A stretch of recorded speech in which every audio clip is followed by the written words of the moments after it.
चलते हैं श्रीमद् भागवत महापुराण। महाराज परीक्षित जी श्री सुखदेव जी महाराज का पूजन करके सुखपूर्वक जब वो आसन पर विराजमान है तो उनसे कहते हैं, प्रभु आप जैसे भगवत प्रेमी महात्माओं का हम जैसे गृहस्थों को दर्शन होना, स्पर्श करना या चरणामृत उतारने का अवसर मिलना, मस्तक झुकाने का अवसर मिलना, ये तो सिर्फ भगवान की कृपा से होता है। इसलिए मैं हाथ जोड़कर आपसे प्रश्न करता हूं, आप योगियों के परम गुरु हैं। दो प्रश्न किए। पहला, सिद्धि क्या है और उसका साधन क्या है।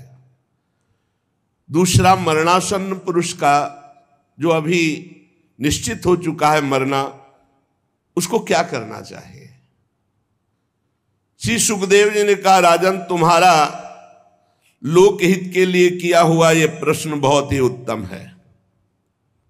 राजन, मनुष्यों के लिए तो बहुत सी बातें कहने को होती हैं, सुनने को होती हैं, स्मरण करने को होती हैं, पर आत्मज्ञानी पुरुष के लिए नहीं। जैसा आपने प्रश्न किया, बड़ा आदर करते हैं आत्मज्ञानी पुरुष ऐसे प्रश्न का, क्योंकि जो गृहस्थ हैं वो अपने काम धंधे में इतने उलझे रहते हैं कि उनको ये पता ही नहीं कि प्रतिदिन प्रति रात हमारी आयु कम हो रही है और मैं भगवत प्राप्ति के लिए आया था, उसको भूल कर लड़का बच्चा परिवार इसी के राग में फंसकर अपने जीवन को नष्ट कर रहा हूं। उनको नहीं पता है। तुमने पूछा कि किसका स्मरण करना चाहिए, किसका कीर्तन करना चाहिए, क्या सुनना चाहिए।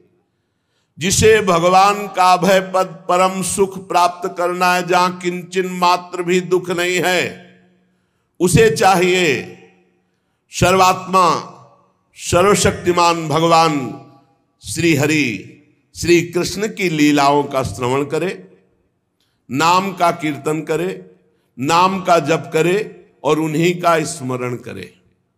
सिद्धि क्या है? भगवत प्राप्ति। साधन क्या है? भगवान श्री हरि श्री कृष्ण का खूब लीला गायन, खूब लीला श्रवण, नाम कीर्तन, नाम जप, स्मरण। मैं तुम्हें एक महान ग्रंथ का परिचय बताता हूं जिसका नाम श्रीमद् भागवत महापुराण है। हमारे पिता श्री कृष्ण द्वैपायन भगवान व्यास देव जी ने इसकी रचना की और मुझे अध्ययन कराया।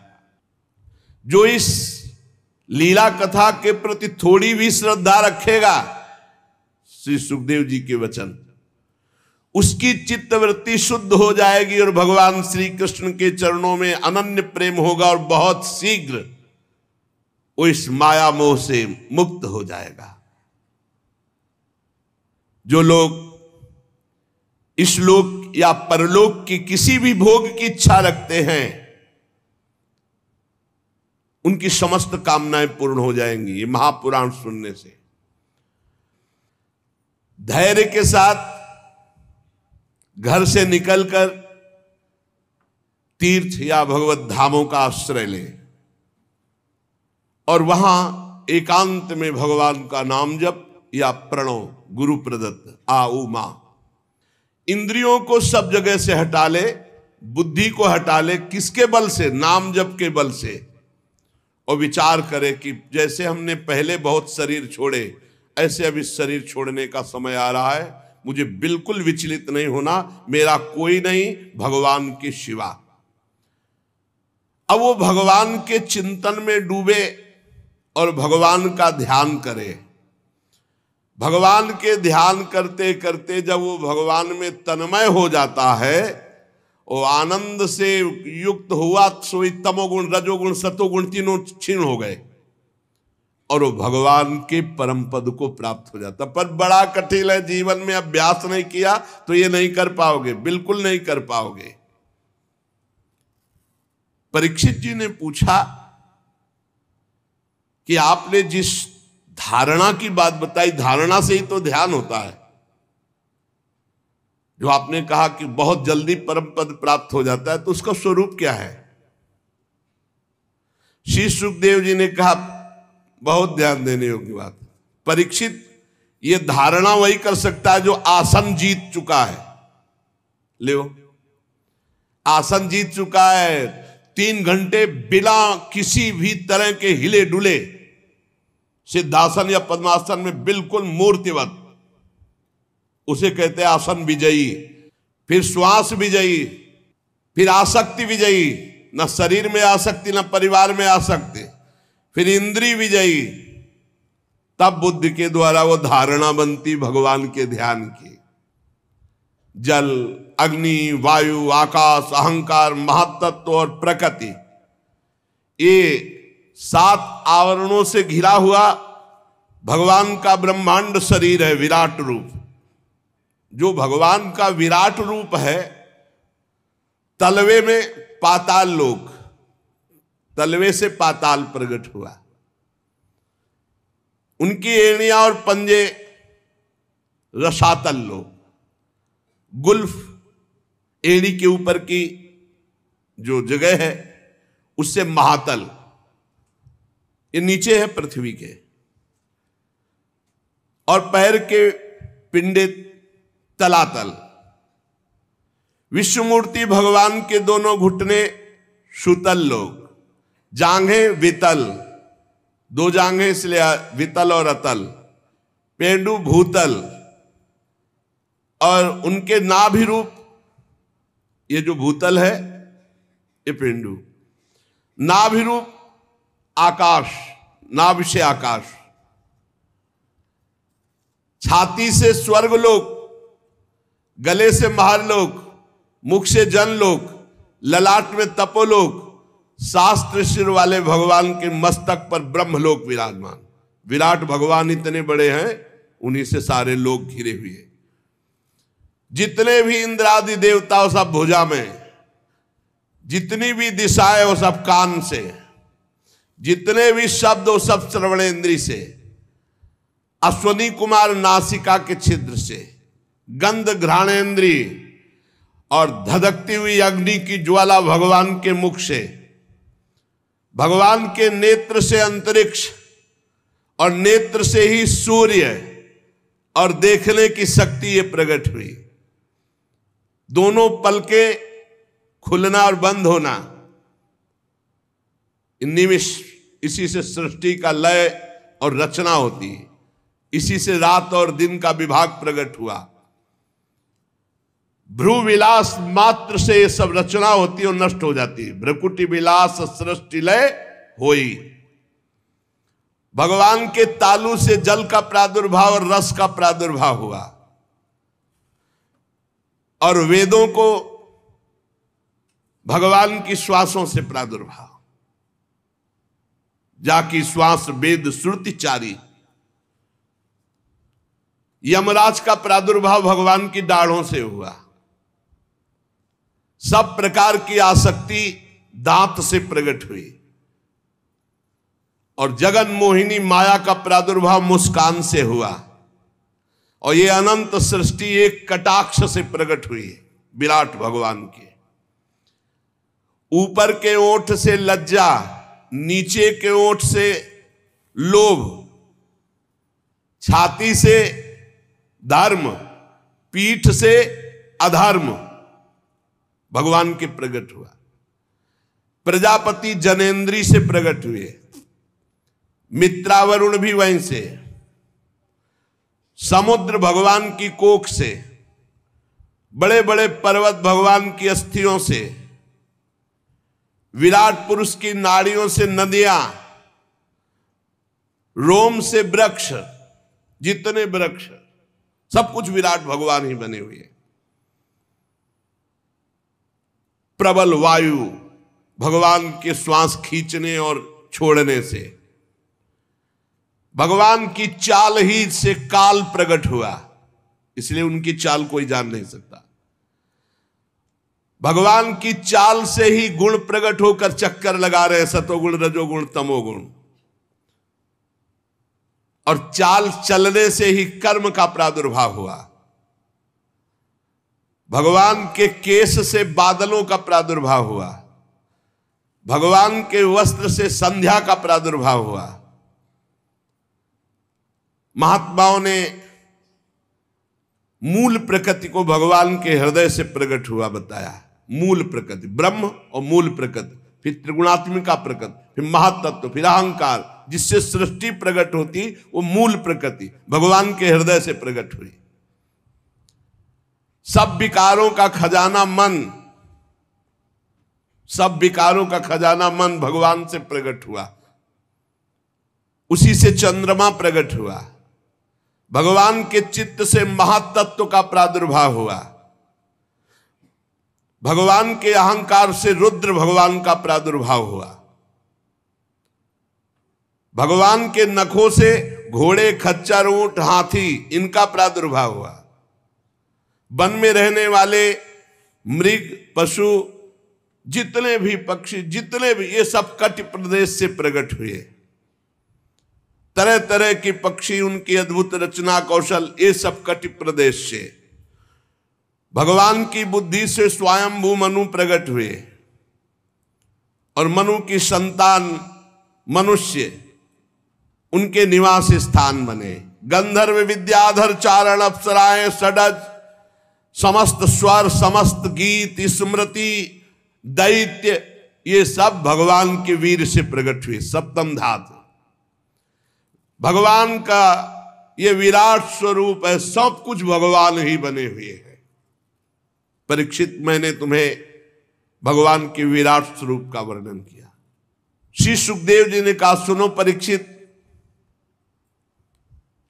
सृष्टि के प्रारंभ में जो ब्रह्मा जी भगवान के नाभि कमल से प्रकट हुए, उन्होंने इन्हीं विराट पुरुष की धारणा की थी।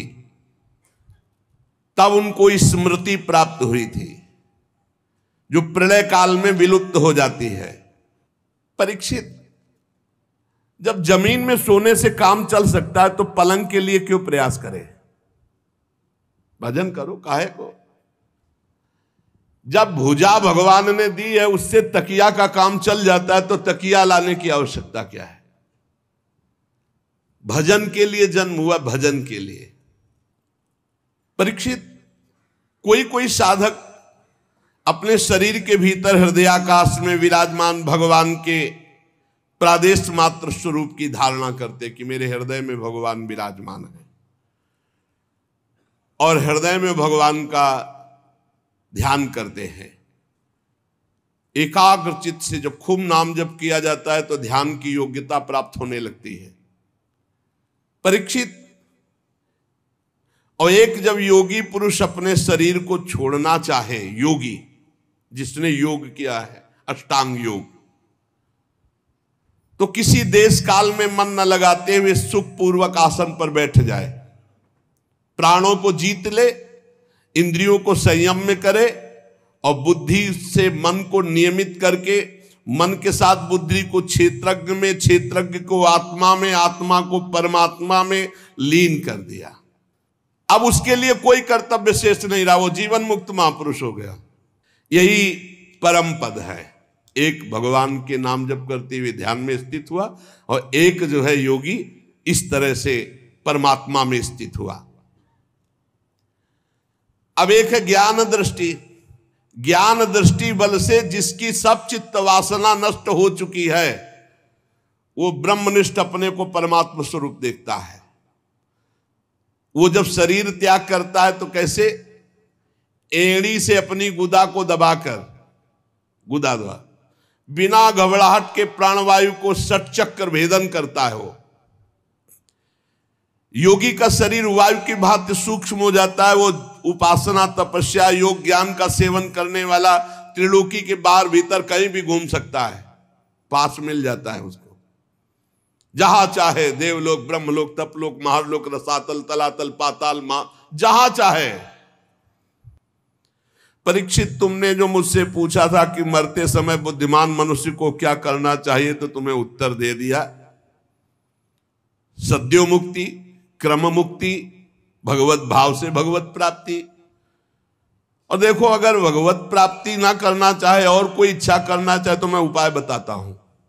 जिसे ब्रह्म तेज का भाव हो कि मुझे ब्रह्म तेज मिले तो बृहस्पति जी की आराधना करे। जिसे इंद्रियों की विशेष शक्ति की कामना हो वो इंद्र देवता की आराधना करे। जिसे पुत्र प्राप्ति की चाह हो कि हमारे लड़का हो जाए तो प्रजापतियों की उपासना करे। जिसे लक्ष्मी की चाह हो वो महामाया आद्या शक्ति देवी की आराधना करे। जिसे तेज चाहिए कि जो मैं बोलूं जो मैं कहूं वैसे सब माने तो अग्निदेव की आराधना करे। धन चाहिए तो वसुओं की, प्रभाव और वीरता चाहिए तो भगवान शंकर की, रुद्र की, अन्न चाहिए तो अदिति की, स्वर्ग चाहिए तो देवताओं की, राज्य की अभिलाषा हो तो विश्वदेवों की, समाज को अपने अनुकूल बनाना हो तो साध्य देवताओं की आराधना करे। आयु बढ़ानी हो तो अश्वनी कुमारों की आराधना करे। पुष्टता बल की इच्छा हो तो लोकमाता पृथ्वी की और देव आकाश का सेवन करे, आराधना करे। सुंदरता चाहिए तो गंधर्वों की आराधना करे। पत्नी चाहिए तो उर्वशी की आराधना करे। स्वामित्व चाहिए तो ब्रह्मा की आराधना करे। यश चाहिए तो यज्ञ पुरुष की आराधना करे। रुपया पैसा खजाना चाहिए तो वरुण देव की आराधना करे। और विशुद्ध विद्या चाहिए तो आद्य गुरु भगवान शंकर की आराधना करे। पति पत्नी में सदैव प्रेम बना रहे इसके लिए पार्वती जी की आराधना करे। धर्म उपार्जन के लिए भगवान विष्णु की आराधना करे। वंश परंपरा चलती रहे इसके लिए पितरों की आराधना करे। हमारा वंश सुरक्षित रहे इसके लिए यक्षों की आराधना करे। बलवान वंशज हो इसलिए मरुदगरुण की आराधना करे। राज्य चाहिए तो मनवंतरों के अधिपति देवताओं की। किसी को अगर नुकसान पहुंचाना है अविचार तो नैऋत्य की। भोग चाहिए तो चंद्रमा की। और अगर निष्कामता परम आनंद चाहिए तो भगवान श्री हरि की। शौनक जी कहते सूत जी, राजा परीक्षित ने सुखदेव जी की बात सुनकर उनसे और क्या पूछा। सूत जी, आप तो सब कुछ जानते हैं, हम लोग उनकी वह बातचीत बड़े प्रेम से सुनना चाहता हूं जो परीक्षित से हुई।